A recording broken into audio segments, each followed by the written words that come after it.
Hello, new KMS students. We are going to be here to show you how to use the self-checkout in the library. Okay, so first you get on the iPad, then you go to the app called Fallout Destiny. And once you are in that app, you find the Peyton, so you enter your lunch code, just what you'd use for lunch. Then once you type that in, you get the book you're using, and you're going to type in the barcode.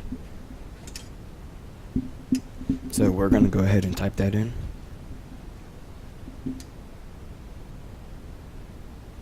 And once that's typed in, you just click go. Then, pretty sure you're good. Then if you also ever get lost, there's also instructions right behind it. Okay, new KMS students, I hope that helps you guys. Good luck.